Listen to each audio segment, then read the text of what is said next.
So we are here at the part 5 of the modern approach in the opening preparation, named as the battering h-pawn novelties, especially the ideas with h4 move in the opening, which is very trendy and popular nowadays. So just to remind you of the previous chapters, the part 1 was of the flexibility, how to keep your opponent guessing in the modern approach of the opening preparation. So after that we dealt with choose your opening repertoire or base your preparation on your opponent's strength and weakness, and we witnessed the game of Kramnik and Mayer, where Mayer had a very narrow repertoire of only French defense, and hence we looked at this approach as well as based on a tournament situation, your own tournament situation. So in part 3 we dealt about how to play for a win with a perfect defense. So because many black players were struggling to find the antidote against e4, which will create chances for them and to keep always, and as well as to be flexible. So we dealt with it. We dealt with the perfect defense as a weapon against pawn e4, and in part 4 we dealt with the creative approach of the opening preparation in the lines of Jabova and Rapport, where they create some extremely unorthodox opening systems in order to make your opponents uncomfortable. So we dealt with it in part 4, named as spice it up a bit. So it is one of the creative approaches, and in part 5 we again come to one of the most trendy approaches in the modern era, that is the h4 ideas in the opening systems. So this is becoming very trendy nowadays, and I will present you with 2 games in this particular theme. So the first game is of Korobov versus Solak in the European Championship 2015, and the second game is of Karyakin and Kramnik in the Candidates 2018. The second game was extremely popular. Before that, I will show you the first game between Korobov and Solak. So this h4 ideas is often seen in the modern era, unlike in the old classical days. So coming to the game, d4 was played in the game, d5, c4, c6, knight f3, knight f6, knight c3, dc4. The slab defense, it is one of the Solak main opening. He often has a very good feeling in this kind of positions, and he's a kind of expert in the slab defense. So a4 was played in the game. The point was to prevent b5. So now white is threatening to play e4 already.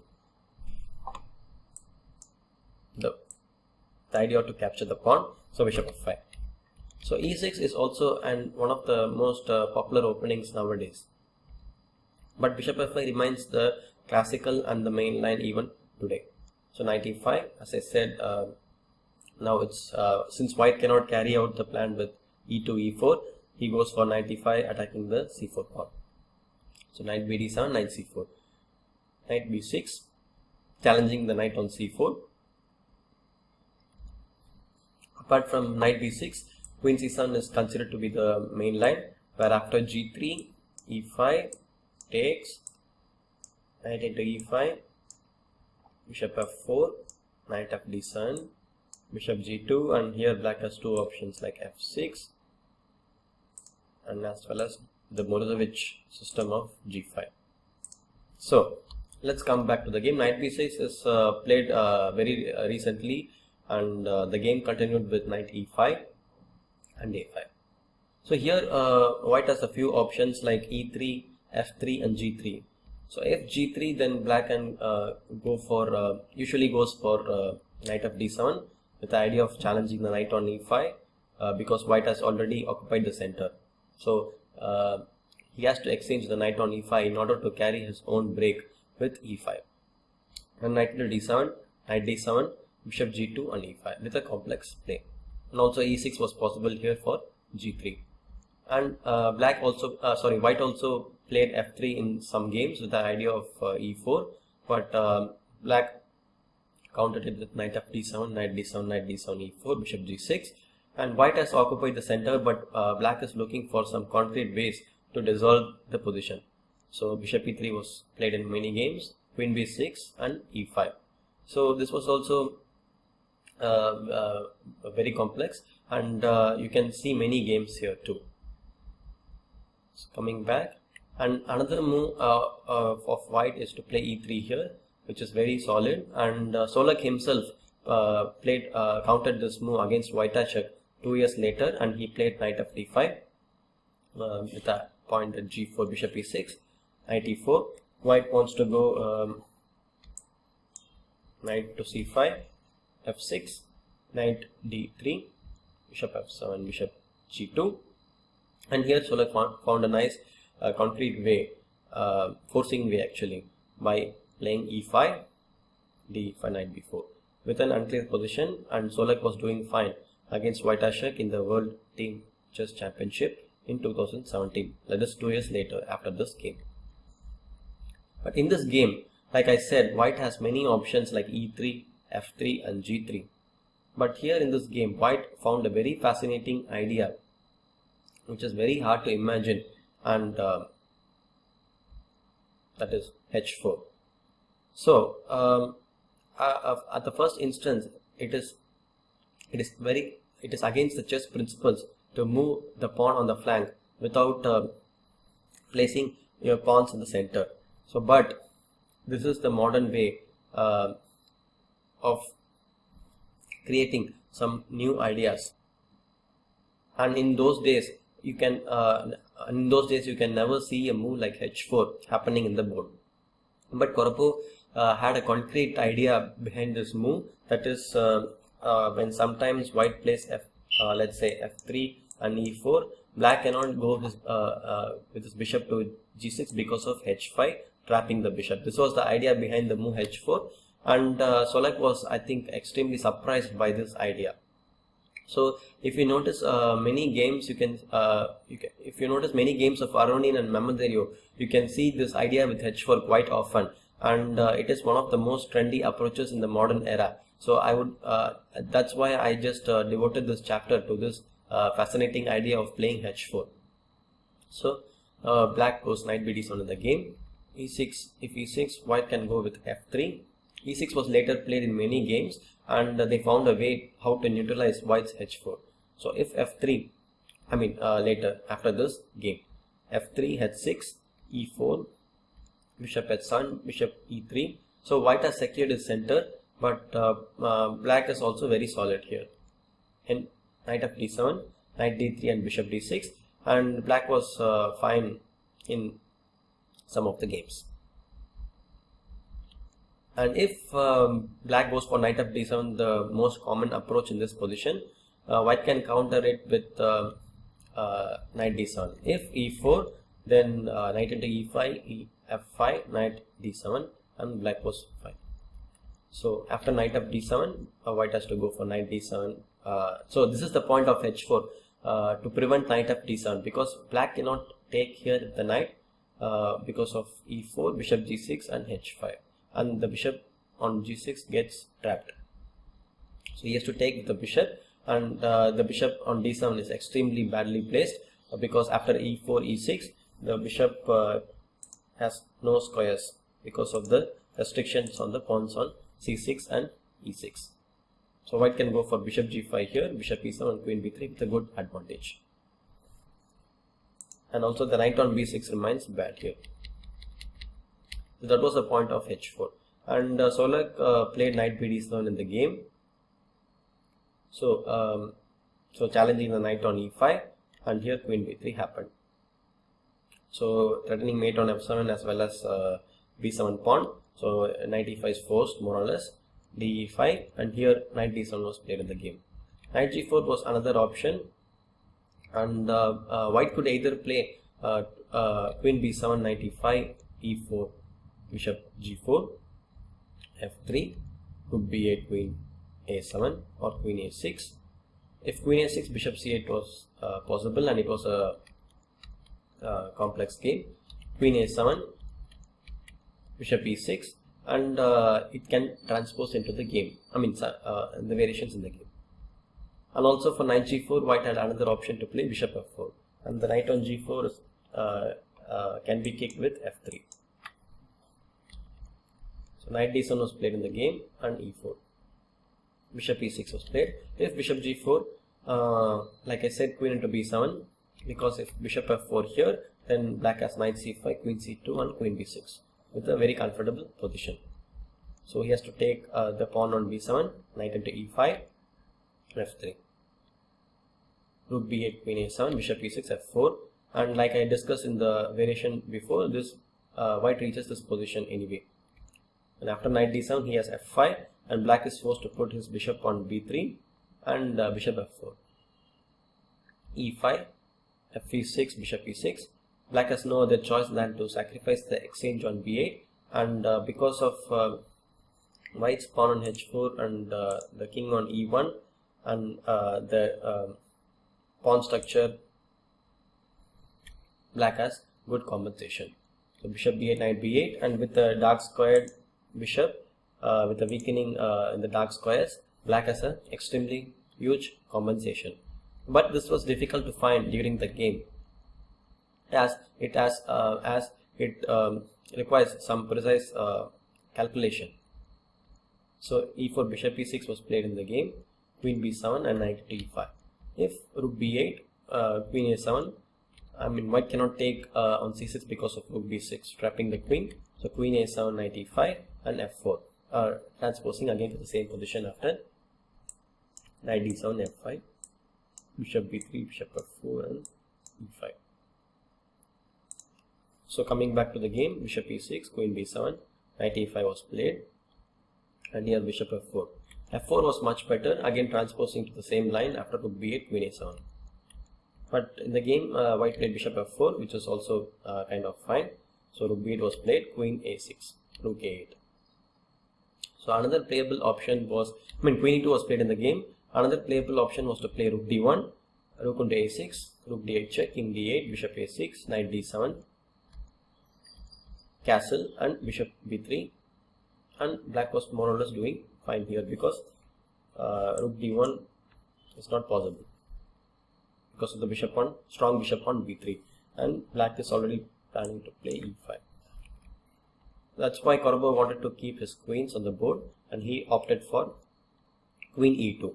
So here queen b8 and h5.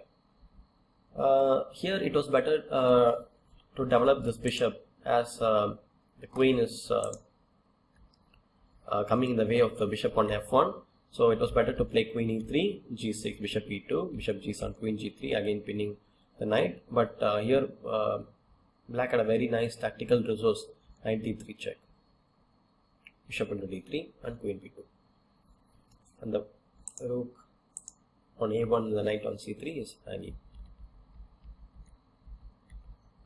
So after queen b8, white played h5 in the game in the spirit of the position. And here black has to find a very nice resource in order to keep himself in the game, which is very difficult for humans to see, but you can give it a shot. So you can again put it on a training mode and then try to guess black's options. So actually you can take some time, since it is a bit difficult move, and only engines are more convinced here that black can really find some good resources. Knight d3 check was played in the game, which was a mistake, and the computers here suggest g5, an extremely nice move.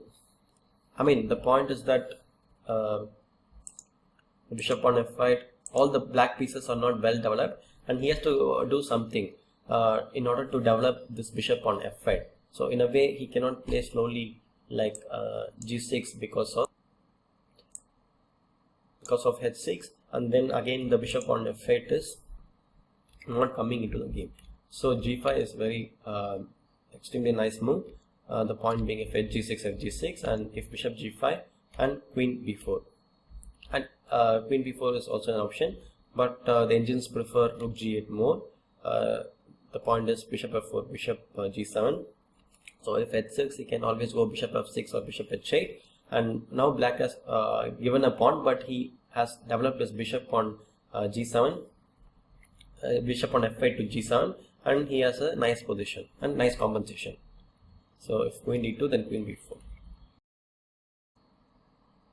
So, but in the game he played knight to d3 check, as g5 was a difficult, not an easy move to see. So knight d3 check was played in the game, queen d3, queen f4 and g3. Here he played queen d6, which was a bit inaccurate. It was much better to go back immediately with queen c7, but still white was doing fine after bishop g2 and with short castle to follow. So queen d6 was played, and here white had some options, but he played queen e3. Long castle was another option with rook b8, queen f4, bishop queen d3, bishop d3, bishop b3, bishop c2, e6, bishop into b3, rook into b3, king c2, rook b4, rook d3, with a nice position for white, although black is a bit solid. So coming back to the game, queen e3 was played. So Korobot decided to preserve the queens, and now he's planning to play bishop g2 and short castle and queen b4. If you look closely the game, black moved with his queen too many times without developing his pieces, and I think that is the downfall for him. So bishop g2, bishop c4, and then e5. So, and here white's advantage is huge here, but here Solek resigned. So while checking the game, I was extremely surprised because it is very early to resign here, although black is still losing. But later, through some of the annotations to this game, I came to know that he castled long here, but he couldn't do because he already moved the rook. So that's why he couldn't do long castle. But since he touched the king, he resigned immediately. But anyway, black is still losing because of if rook c8, then rook h4. The idea being, if let's say, for instance, if e6, then I can play b3, queen b3, b1, or also I can do bishop f4. So white won quite easily. Even such small ideas like h4 can surprise your opponent to a greater extent. So now let's move on to the second game, that is between Karyakin and Kramnik in the Candidates 2018. So before moving on to this game, I would like to share a very interesting story behind this game. So myself, Vidit, GM Vidit Gujarati, and Vishy Anand, Hari Krishna, and my friend Adiban were in a pre-Olympiad training camp. And we were closely witnessing the games in the candidates, and before this game in the morning we had some kind of training session. So we were looking coincidentally at the Tarash defense, and we didn't know what to do with the white pieces. Like, we were trying to find some new ideas with the white pieces, and Vidit came with this move with h4 in the 9th move, which was played in this game, and he was suggesting some variations, but we were not at all convinced with the variations. But after some few hours, when we opened the live games to check what is happening in the candidates, we exactly found this idea played by Karyakin, and we were all laughing together. So c4 was played in the game, e6, knight c3, d5 from the Tarash defense from different move order. This is the move order Kramnik used to opt for against c4. So d4, knight f6, we get transposed to Tarash defense here after cd5, knight e5, e4, and c3, bc3, c5. So rook b1.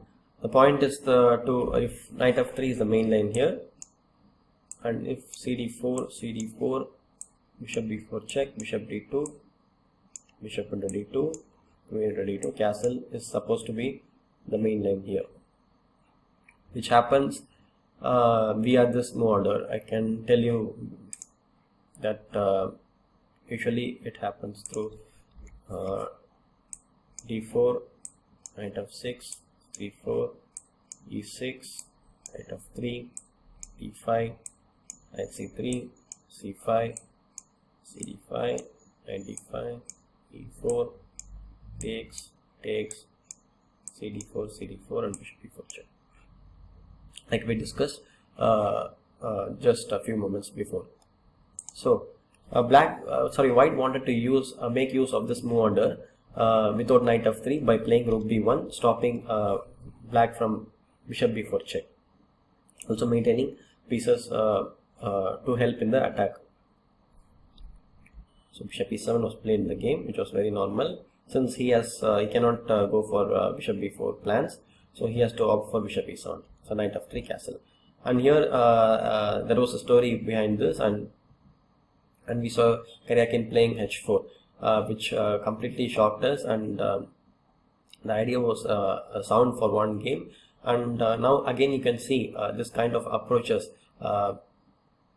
because in the modern era, with all the computers, white has exhausted many ideas, and it is very difficult to find new ones.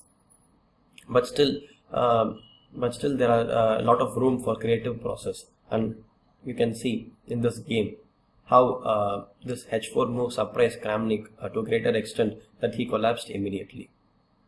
So cd4 was played. Later, Vidit himself played with white. So Vidit himself played with white after this game. The game continued cd4, but knight c6 was the main option, which they found later, and which was played between Vidit and Mayer in the Spanish Team Chess Championship in Linares 2018. So the game continued with h5. I mean, the game between Vidit and Mayer continued with h5, h6, bishop b5, queen c7, rook h3. This is one of the ideas of h4, is to bring the rook into attack via h3 and rook g3. But black was fine after rook d8, rook g3, and king h8. The game was very complex and ended in Vidit's victory. So let's go back to the Kramnik's game. So cd4 was played in the game. cd4 and knight c6. I would rather prefer not to release attention so early, so that's why knight c6 became popular after this game. So cd4, knight c6, and h5.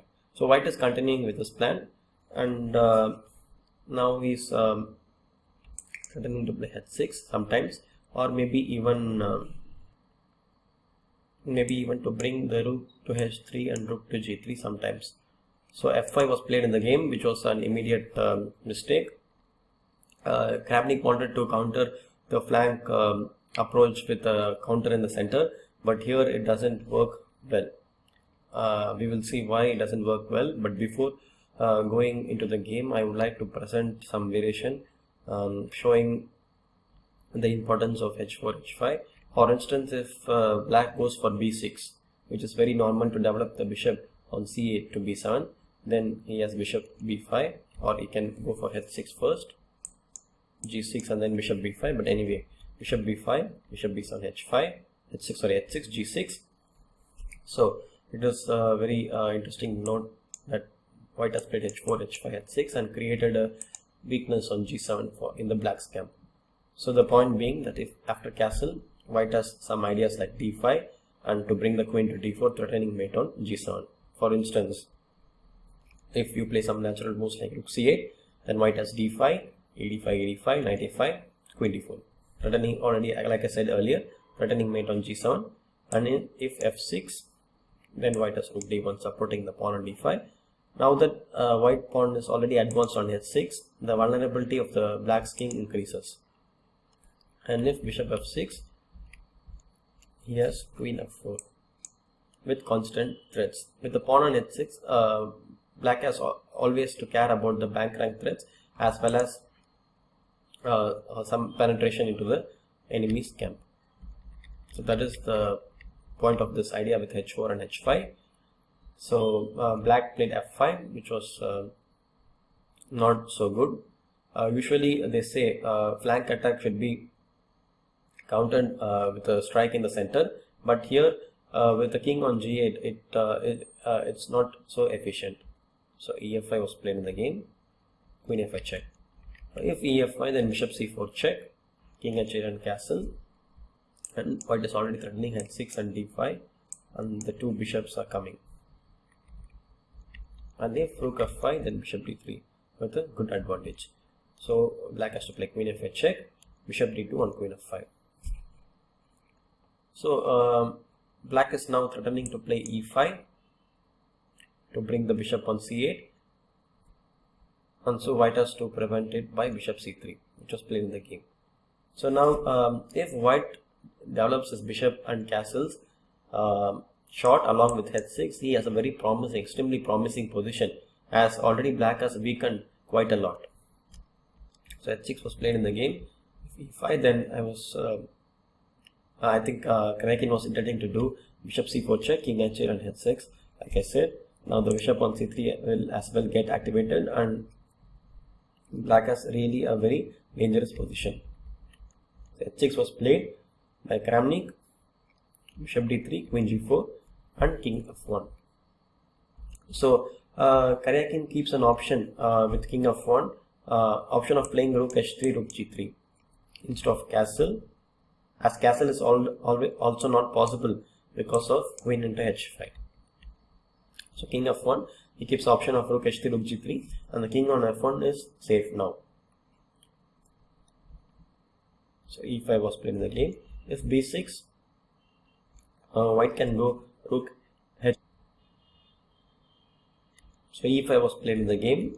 Black can also go for b6, but it's already dangerous because of rook h3, bishop b7, and here white has strong tactical resource with d5, d5, rook g3, and this is pawn is unprotected.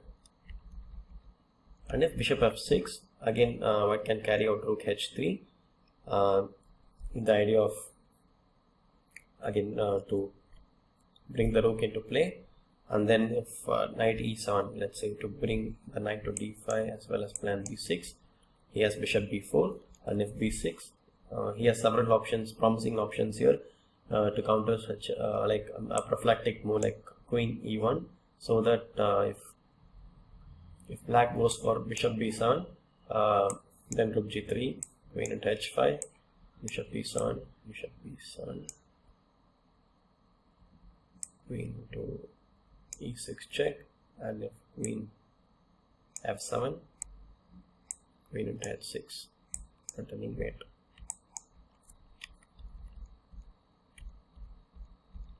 As well as he has knight e5, apart from queen e1, with a point at queen d1, rook d1, if you take, then you take rook f7. So now knight d5 is coming, so I have to take with the rook, bishop, rook e7, bishop c4, and rook d6 is coming with a great advantage. So e5 was played in the game with the hope to create some complications, but it only helps white. So d5 was played, e4. That was the idea of e5, and here dc6, ef3 and gf3. Rook f3 was played in the game. If queen f3, then white has queen into f3, rook f3, king e2, and if bishop g4, then rook h g1, attacking the bishop on g4 and keeping the threats of cb7 in air. So rook g3 check, king d2, bishop g5 check, king c2, and then rook into g1, and already white is winning because of the attack on g4 as well as on the b7 pawn.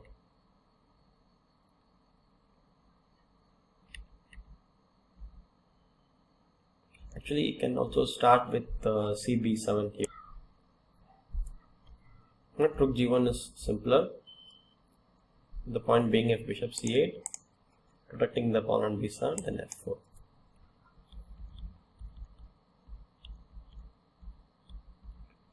So gf3, rook f3 was played in the game, bishop e2. cb7 was also winning, with bishop b7, rook, queen b3 check, king h8, queen to b7, rook a f8, queen e7, rook f2 and king e1. It looks threatening, but with the two bishops in defense, white king isn't really safe, and he can always take with the queen on g7, changing the queens. and white is already winning. But Karyakin opted for bishop e2, which was a bit complicated, since after rook f2, king f2, bishop c5 was played in the game. King f1, queen f4, and bishop f3 check. And here bc6 was played. Bishop e6 was much better resistance, with the idea of cb7, bishop c4 check, king g2, queen g5 check, bishop g4, bishop d5 check, king h3. So this moves are very forced, and then queen e3 check. And here white has to find a very nice idea with queen f3, as if you play king h4, it runs into bishop e7 mate. So white should be careful, and he has to play queen f3, which is extremely nice move here. So if bishop f3, the point being b8 queens, and if bishop f8, then queen e5, and white is many pieces up. So if rook b8, bishop f8, because king h7 cannot be played because of bishop f5, g6, and bishop g6 mate. So bishop f8, then rook f8, king f8, and rook f1. A very nice tactical resource, and I think it would have been a better defense for Kramnik to go for this, since white has to find many accurate moves to win this game. So the point being, if queen c3, rook f3 check, queen f3, bishop f3, because of the pawn on a2, white wins, as the pawn on h5 leads to a wrong square. For instance, without the pawns on a2 and a7, this position will already be a draw, because white cannot make use of this h5 pawn, as with the light square bishop, it is a theoretical draw.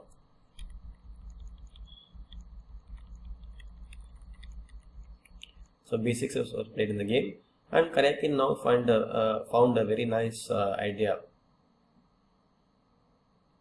Since black has already some threats, like bringing the bishop on c8 and activating the rook on e8. So bishop e1. Just after king g2, he wants to safeguard the king with bishop g3. So bishop e1 was played, bishop e6, and here bishop h4, stopping some kinds of check like queen g5 after king g2. So rook f8, king g2, and king h. So white is already rook up, and since he has defended the position, he is already close to winning. So king h8 was played in the game, rook c1, rook f5, and rook c3. So all the pieces are completely protected, and now it's time that the extra rook will decide the game. So rook d5, bishop d5, bishop d5, rook f3, queen g4 check, bishop g3, bishop d6, rook h3, supporting the bishop on g3.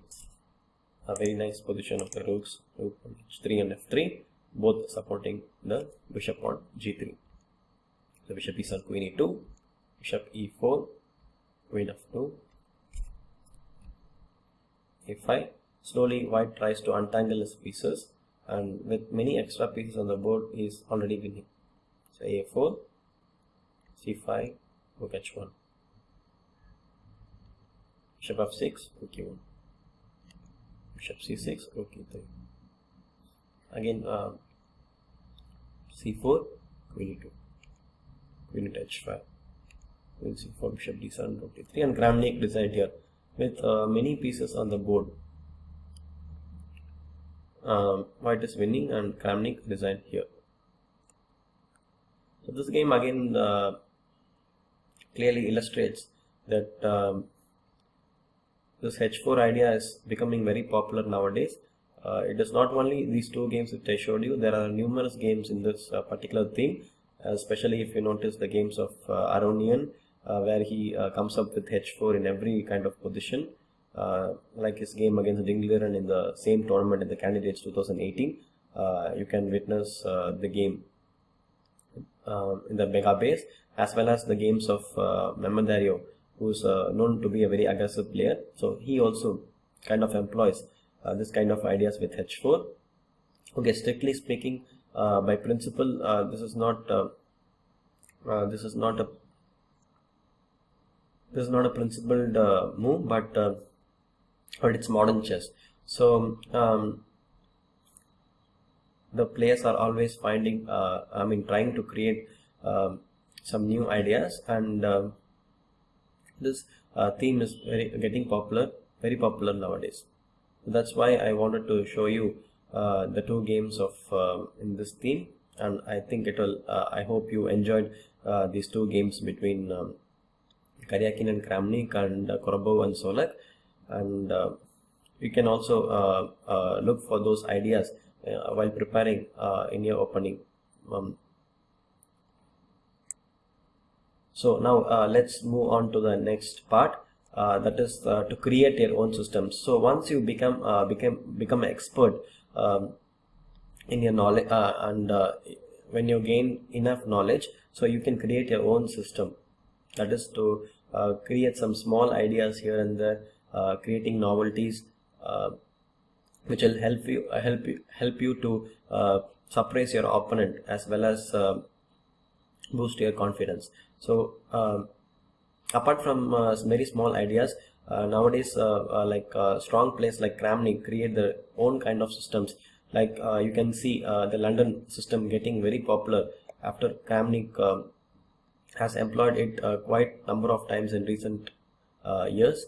So he found this d4, knight f6, knight f3, e6, and e3. So I meant this d4, knight f6, knight f3, d5, and e3. So these are the kind of systems like Kramnik recently introduced, and he has actually formed a very new system for himself, so that it will take some time for people to really find a way to counter it, and you can also keep your own systems or form your new ideas. Even a small idea can, like I said in the earlier chapters, can suppress your opponent. So here we are going to deal with a game Carlsen against Wojtaszek in the Shumki 2018, where Carlsen found a very new system facing the Sicilian Naidov. So in this part 6, choose your own systems, or look for new ideas, or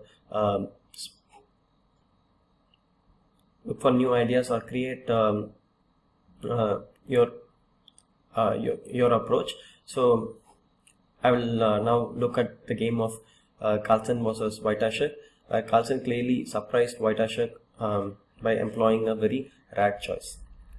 So let's go to the game. e4, c5, knight c3, d6. So knight c3, this is interesting move order. You will know why Carlsen opted for knight c3 in this game. So Wojtaszek is a ardent Naidov player, and Carlsen wants to try something new. So d6 was played. Being a Naidov player, usually black goes for d6. Suppose if black plays e6, then you can again transpose to the mainstream with knight f3, and but you cannot get a Naidov here. So black players who are aiming for Naidov has to play a6 or d6, but a6 is not sound here because it really leads to some waste of moves. So d6 was played in the game, d4, cd4, queen d4, and so this is kind of a new system introduced by Kashimo years back. But after knight c6, Carlsen comes up with a new idea. Actually, it was not Carlsen. It was a Greek IM, Ioannis Simordanis, suggested this system to Carlsen. When I read the New Inches magazine with annotations by Nielsen, I noticed that this was suggested by the Greek IM. So he offered an interesting anti-Naidov concept to Magnus, and Magnus unleashed a rare and original concept, which was a kind of very strong novelty at that time. Even today, some strong players are following this kind of this kind of systems with queen d4 and queen d2, and I also actually scored a nice victory in this variation lately in the Chinese league. So queen d2 was played. The point being to develop the bishop on b3 and b2. So isn't it really original concept? So you can also try to find this kind of original concepts, like to create your own systems. Knight f6. So if b6 was made popular after some attempts by black against this opening system, and later they found out this is the way to go. So after b3, bishop h6, f4, knight f6, bishop b2, e5, g3, short castle, long castle with unclear play. Knight f6 was played in the game in the true spirit of the knight off. So Wojciech was clearly surprised, but he decided to opt for some natural moves in this position. So b3, e6. If g6, g6 was played on the same day between Cotronius and Grindenberg in Budapest 2018, just a few hours after this game. So it clearly shows that how people follow these top level games very quickly. So by gaining insights into these games, one can add this kind of opening reporters into your game. e6 was played, bishop b2, a6. Again a typical Sicilian style. So d5 was also possible, ed5, ed5, long castle, bishop e6 and knight e2. Or also white has bishop d3, developing the bishop, and as well as knight e2 to follow. Knight e2, queen a5, f3, promoting some kind of ideas like bishop b4 and knight e4. The position is double-edged. So a6 was played in the game against the typical Sicilian style. So long castle. So this was the idea of Magnus when he went for this entire system. So the bishop on b2 looks protects the king on c1. Usually the bishop will not be on this c1 g5 diagonal, either on bishop e3 or on bishop g5, but for a change the bishop is on b2. So b5 was played in the game, f3. So white is already planning to play g4. For instance, if bishop e7, then king b1 is the obvious reply, as g4 fails to knight g4, which is an important tactics in this kind of Sicilian, as if g4 loses a queen to bishop g5. So king b1 has to be played, short castle and g4, bishop b7 with the typical and double-edged Sicilian positions. Despite there are some differences of normal lines, the bishop b2 being the most clear one. So black should have the usual counterplay ideas, but with the bishop on b2, it is quite different, and I guess white has a better version compared to the bishop on e3, though black has some counterplaying chances. Bishop e7 is the move to go, but Wojciech was afraid of g4 and attack with g5 and h4, so he went for h5, which is kind of dubious, although it prevents the g4 idea immediately. So here I read in New Chess that Carlsen was on his phone and he found a very nice idea to counter this move h5.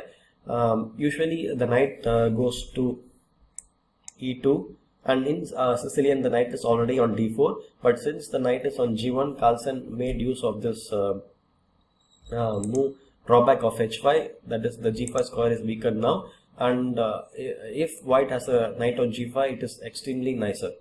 So then that's why he goes for knight h3. So I can show you that in Perk also this kind of ideas exist, like for example e4 d6, d4 let's say g6, knight c3, bishop g7, bishop e3 a6, h4 h5, let's say queen d2, knight f6, f3, and bd7 and knight h3 with the same knight g5. So by knowing different openings, one can actually implement the same ideas in other openings as well. So again, if you see the same kind of thing is to put the knight on g5, targeting the king. Knight h3, bishop e7, knight g5. So white is in a very commanding position, and h4 is played. If castle, then white has king b1, bishop b7, and f4 with a nice attack. Bishop d3 to follow. h4 is played in the game. f4, bishop b7, king b1. So white has played normal moves, normal developing moves, and black has to do something, otherwise his position becomes worse, as his king is stuck on e8. So rook c8, bishop e2, queen c7, rook h1. Very easy play from white. So knight h7. So now he decides to change the knight on g5, as it gives black a huge headache. So knight h7, rook h7. So here Carlsen missed a tactical point. So you can put it in a training mode and find the tactical resource which Magnus missed. Actually, when I read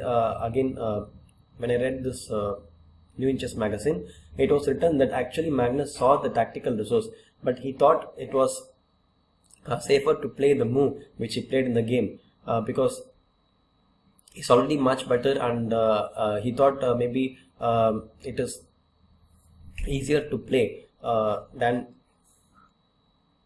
without sacrificing the piece, but knight d5 is the move which he didn't go for. Decides the game immediately, as ed5, knight b8, bishop d3, with if rook h8, bishop d7 is coming. So rook h5 and rook e7, very strong move. The point being, if queen e7, rook e1 loses the queen, king e7, queen e2 check, so the rook. But Magnus opted for g4, like I said. He thought that his position is anyway better. It was not necessary to sacrifice the piece. So hg3, bishop f6, bishop d3, rook h8. So still black cannot castle, and with the king on the center, white has ideas like knight d5, and now g4 is also possible. So g4 is played in the game, which is very natural, but the computers are not happy with this move. Rook h1 was suggested with a strong idea of occupying the h file, and then later with g4, g5 to follow. So black has no counterplay on the h file now, which was a bit precise than in the game, but g4 was also fine. So knight d4, rook e3, king f8. So rook e3 was required because in order to challenge the knight, because knight e2 was not possible because of knight f3. So rook e3 was required in order to change this active knight. King f8, knight e2, rook e2. Despite the exchanges of minor pieces, black king is on f8, and it actually it gives white very good chances of gaining advantage. So bishop c3. So if bishop b2 was a move black should have played. King b2, rook h4, creating some counterplay as g5, queen c5 with the idea of queen d4 sometimes, not immediately as c3 is coming, but king b1, if rook h2, then rook h2, queen h2, king e7, and black's king is much safer with good counterplay. And if king b1, then e5. It's nice, as if white plays f5, then again king e7. And actually black is very much fine here. But in the game, white has opted for bishop c3, bishop c3, queen c3, queen e3. Now still black is not clearly worse, but it is very unpleasant to defend these positions with the king on f8. For instance, if queen c5, queen g3, so black is passive without any counterplay, and white has some ideas like f5, g5 to follow. rook c5. Now Magnus finds a nice move to decide the game. So e5, d5, b5. Now the point is that the king on f5 is extremely vulnerable. So he has to, black decides to change the rook on d1 with rook h1, rook at h1, bishop at h1, and rook h2. So black is already losing here because of bishop b7, rook h8, king e7, queen g5, and mate to follow.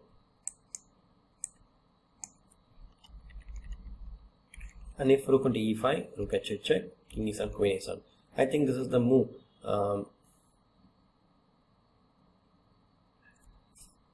This is the move which decides the game. And with rook h1 to follow, so white has resigned.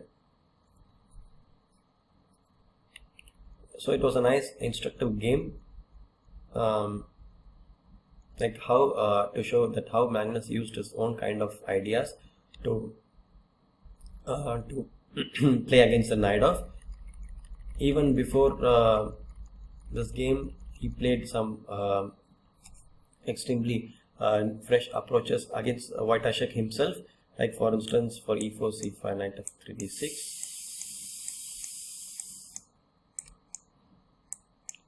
So in the previous vacancy, he played a3 against Wojtaszek. So it shows that Carlsen aims for new systems whenever possible in order to create his own type of positions. But only if you are expert, and if you have like very good knowledge, you can try this out to create your own kind of systems. So now this is the end of the modern approach in the opening preparation, and I hope that you enjoyed all the parts in the classical approach as well as the modern approach.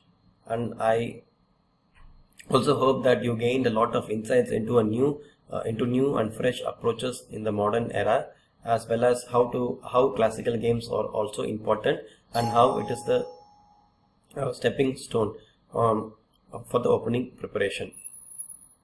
So these approaches are very different and unique, and that's why I wanted to present them before you. So now next we will deal with the middle game and quite unique and known approaches in the middle game, as well as some new ones.